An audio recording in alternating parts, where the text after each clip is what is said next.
get us away in this game at White Hart Lane, defending the goal to our right. Palace in yellow shirts with blue shorts, Spurs in their customary white with black shorts. And I suppose if you're watching on black and white receivers, there is a similarity.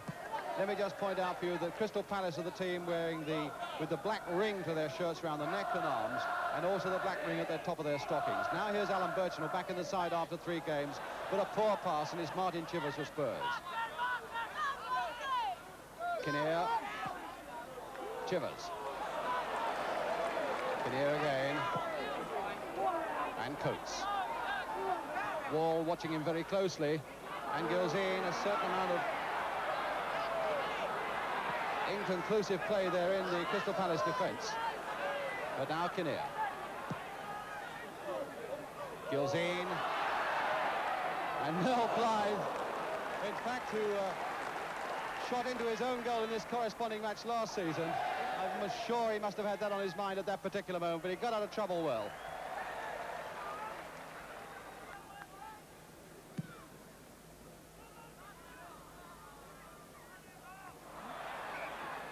Foul that time by Blythe on Chivers, but the referee in fact is... Well, the ball is in the net, but the whistle had gone. The whistle had gone. The linesman had his flag up, and the referee whistled. The linesman put his flag down, and I suppose Chivers saw that without hearing the whistle and went on. Really smacked it past Jackson, but long after the whistle had gone for this free kick. And that's how it is from behind Jackson's goal, almost a central position, some 25 yards out. Played by Peters there for Knowles to bang one and well wide.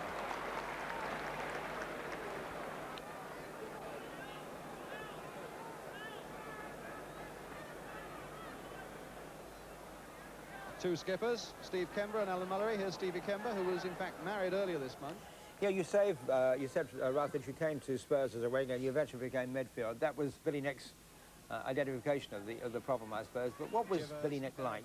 Oh, terrific, second to none. Terrific manager. I've got a lot of time for him, still have. He's still at Spurs there doing the youth development work. And he came up to me and he sensed I wasn't happy on the wing because I'd been playing for Burnley in midfield. And I was the central player in midfield and playmaker. And then he sensed I wasn't happy on the wing, relying on other people to give me the ball.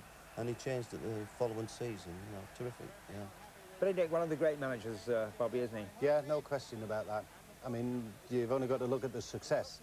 But not only that, the production of players, the number of players that he brought in, young players, and the skill of who to buy and who to sell at the right time. That's the gift of a great manager. Bill Nicholson had it without question, yes. And a happy ship under him at White Hart Lane, I imagine. Everyone respected him so much. Yeah, the motivation of the team was terrific, and that was down to Bill. Yeah, he kept everybody happy and on the ball. But you couldn't get a lot away from him, you know. He wouldn't let you get away with too much. Players, you know, he still had that discipline. Yeah. But players respected him, yes, you know, for his knowledge. Yeah. See, that's the most important asset, I think, respect. I think so, yes.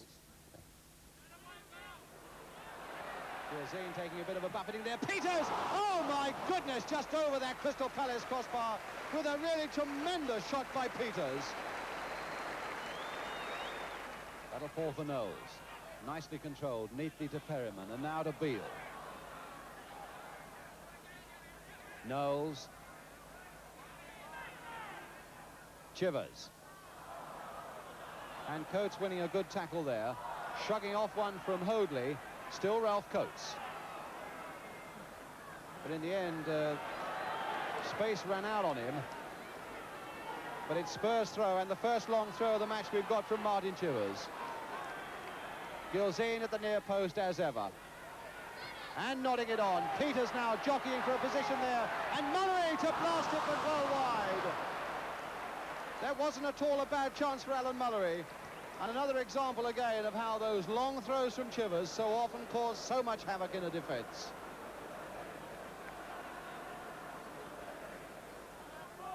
Birchinall, Wall, stopped by Beale. Kinnear. And Beale again. Good play by Philip Beale. And Perryman to take it up now for Spurs. The referee prepared to let that one go on with Spurs in possession. Played for Gilzean. Perryman again. The penalty area absolutely packed now with Crystal Palace players, and Spurs are going to find it difficult. There's Chivers putting it across.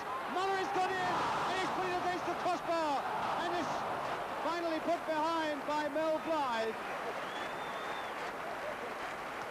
who is down and injured. Muller's header there against that Crystal Palace crossbar, and they knew nothing about that one. Blythe looking as though he's happy to go on now. Mullery with the corner. And Chivers jumping but not quite reaching it. England to turn it back again for Tottenham. And Peters to nod it in, and this time Jackson to gather it. The whistle in fact goes for half-time. A really defensive battle by Crystal Palace, trying to keep out men like Martin Chivers, who was so desperately close for Spurs on one occasion. Well, unbelievably goalless at half-time, but goals to come in the second. So Spurs then get us away at the start of the second half. No score. Spurs, who've won, in fact, 4 of their last 5 games and drawn the other one. Although might, at the moment, be a little push to break down a very stubborn Crystal Palace defence this afternoon. No trouble pulling down Kinnear then, and a free kick to Spurs. Palace, of course, who haven't won since the very first day of the season in the league, when they beat Newcastle. In fact, have lost all their 4 away games. There's Kinnear with a free kick. Peters getting ahead to that one, but no power behind it. Hoadley and Payne losing it to Peters. Blythe in very quickly. Just as quickly in was Perryman. Now Mullery. Flick with the outside of his boot. Very nicely there for Ralph Coates. Knowles going up, and Coates seemed to know that he would be there. Coates across that goal. No, Coates again. Peters with his head. And Knowles with time enough to turn it back again. Coates. Peters staying right in there. And a goal kick at last to Crystal Palace.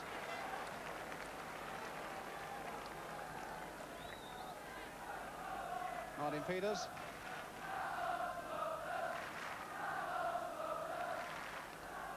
And the Spurs management wisely deciding to fence off that area behind that goal, from where they had a bit of trouble when Newcastle were here earlier this season.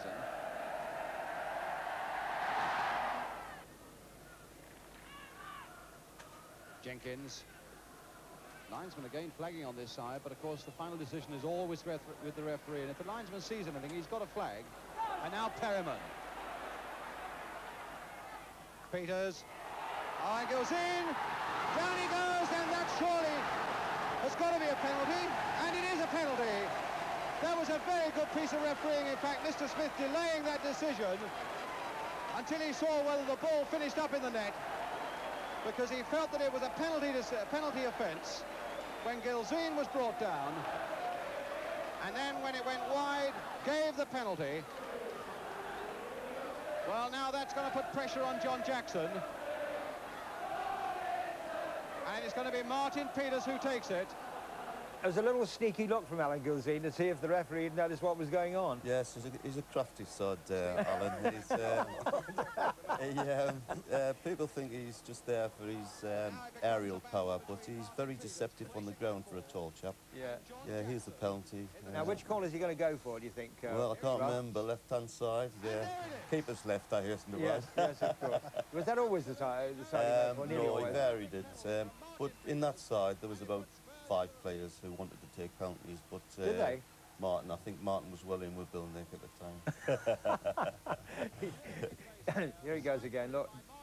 Beautiful corner taken sent now, him the wrong way. Terrific. Bobby? Yes, well, he just made his mind up. It's like every penalty you see, you know, if you're indecisive, you have a chance of missing them. But if you're positive in your mind, no reason why, you just pop it in the corner. Who took penalties in the World Cup squad in '66? Or who was deputed to do it? I can't remember. I'm just thinking, watching Martin take that We one. didn't get one, did we? No, you didn't, no. No, we didn't get one. I just wonder who Ralph would have chosen. Alf, I don't know. It may have been me, I don't know. It may have been me. Did you take penalties ever, Ralph? No, I was a coward. No, I was. No, I didn't take any penalties at all. No. This season.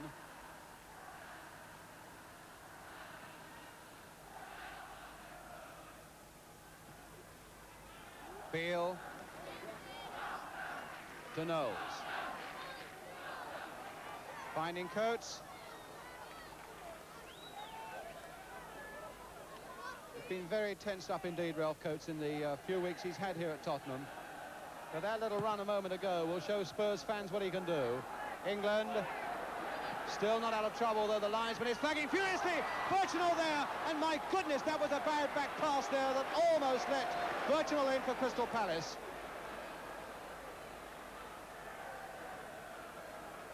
Well, Mike, England would have been a bit sore about that one. And a beautiful ball there to Kinnear. Mullery in close support. Here's Mullery. Chivers again coming away from that defence. Still Martin Chivers. And a goal kick.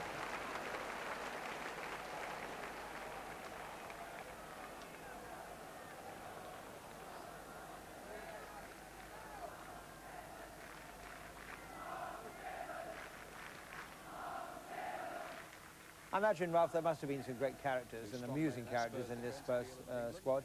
Oh, there was. Everyone was a comedian.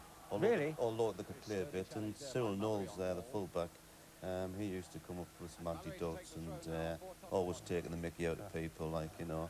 I mean, I was, when I came from Burnley, first one to have a go at me was Cyril about me tie and me clothes. And he didn't reckon fashion had got up to Burnley. Alan Mullery wasn't short of a word either, was he? No, he's a bit of a quiet lad, yeah, Alan. Yeah, he was... Didn't have much to say for himself. Yeah, I can remember the first cross-country we did, and we were passing this garage, and we hadn't quite got a house yet, we were still looking, and Alan says, well, there's a house for you, that'll cost about 250,000. It was only a little garage, you know, prefabricated place, you know. Watch this now, here we are. There we talked about Chiv. Yeah, Ralph, you set it up there. Yes. You did well there, didn't you? Yeah, I had a good rapport with Martin. Yeah, I rummed with Martin on away trips, and we had quite an understanding together. And he must have known where I was going to put that. But he's so deceptive for a big fella, you know. His control is unbelievable. Nice little through ball there from Ralph. Bobby. It's a good ball, yeah. And Martin Chivers is a big, strong lad as well. He shrugged off any challenges, you know. Just got his toe into it. Good striker's goal, but yeah, it's an art in the middle of the field, you know, to actually see these little gaps and to actually pick people out when you've not got a lot of space. So it's not everybody that can do it. And Beale, again, a clumsy clearance, but again finding Ralph Coates. And Coates, well, in fact, he got the beating of Hoadley there, but then played it safe to Jennings.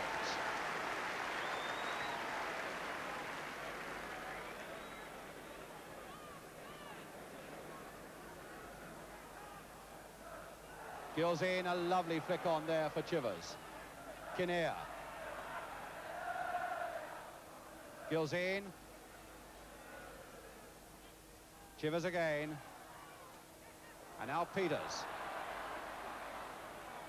Muller has gone forward. Chivers again. Knowles. Oh, brought down by Mel Blythe. And again, certainly you could argue that a fortnight ago, that sort of challenge would have brought a booking, but again, we get the situation where things have levelled off to the point that a stiff word from the referee and a free kick for Spurs suffices. Mike England, in fact, stayed back for this one, but it's Knowles to take it.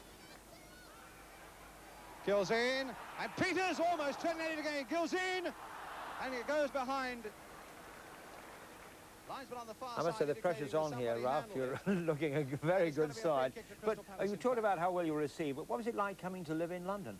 Well, it was a big culture shock for me. I thought long and hard about it. In fact, it was like going to Australia for me. I mean, I got the impression that it was bright lights and nightclubs and what have you, rightly or wrongly. That's the impression I formed. And I was a quiet lad, well, still am, and I didn't fancy it. It was only the pull of the name of Spurs and that they'd got into Europe that really made me persuade me. Yeah. Still Jenkins again. So, when Ralph was saying it's a culture shock, you know, leaving Burnley. I mean, Burnley is in the hills in Lancashire there, and they always used to. I always used to think that it was the policy of the club to make sure that everybody thought that anybody outside Burnley was the enemy. You know, it was. And when we used to train with them, under 23 matches, international matches, the Burnley lads always used to keep to themselves. Am I right? That's right. Yeah. They used to go on their own table. They didn't want to be contaminated, you know, by the ways of the outsiders. No, it was right, that. But they produced some great players. Don't kid yourself. They could play. Yeah. Great football team. Was on the way for number 3. Oh, my goodness! Kemba caught that right in the face from Knowles. And they were both going for it with their feet. And honestly, that must have been 6 of one, half dozen of the other. But Mr. Smith has got his book out. And Knowles, I would think, will get his name in the book for that. But I'm sure if we looked at that, we would see that Kemba, in fact, also had his foot very high indeed.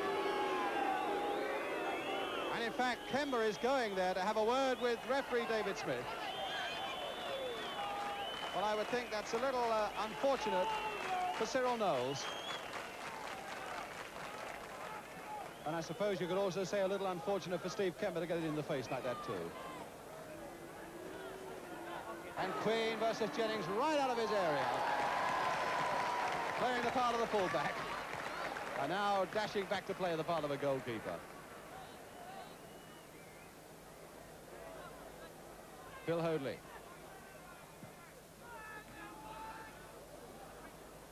Tambling. Beale. Gilzine. Perryman's gone off on a run. That's the one for Perryman. Chivers calling for it and getting it. Now Chivers probably prepared to take on everybody. No, for Perryman. Oh, and it's stopped by Jackson. A good save. Mullery to follow it in. Chivers there just over. But a beautiful move again by Tottenham.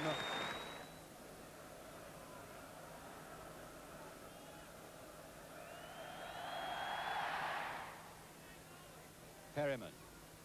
Beginning to assert a lot of influence in the middle of the field now. Perryman with Mullery. Gilzine. Coates the worker. To Mullery the skipper, and now Kinnear. Turning again. Gilzine just getting a foot to it. Chivers to knock it down for Perryman. Gilzine. Flick through there. And will it go? No, it won't. Perryman again, playing with Crystal Palace, and Mullery to really hammer that one. They toyed with Crystal Palace once, twice, and again. You got the feeling, Bobby, that Alan Mullery always wanted to score goals. Yeah, frustrated forward. Yeah, well, he's a great striker of the ball. Yeah, he's a good long passer, and it was obvious he'd get his fair share of goals. But he loved scoring goals, and I mean, when he struck them well. I always had a lot of time for Alan Mullery, a really good type of player that in any team would always do well because he had this enthusiasm. He loved the game. He loved talking about the game. Coates. And a good player, really super player. Played nicely for Chivers. Leading Blythe, and my goodness, again Jackson needed to get down very quickly to get a hand to that one. Kemba to Queen. Hoadley. Looking for Jenkins, and now he's found Kemba. Kemba shot. Very close now to the end of the game. Gilzine. A flick there for Coates. In the shadow of the stand, but still at walking pace on this baking afternoon. Back to Kinnear. And another cross, Gilzine to go for it. And the punching, though, of Jackson to get it away for Crystal Palace. Kemba now to Laughlin.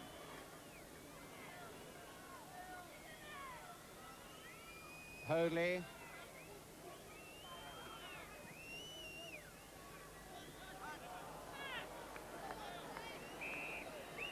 And there's the final whistle. And on the evidence of the second half, comfortable and a well-deserved win by Spurs. Martin Peters, who got him on the way with that penalty. Martin Chivers, who added the second one, and Alan Mullery, who added a really extravagant third one after they'd really toyed with the Crystal Palace defence.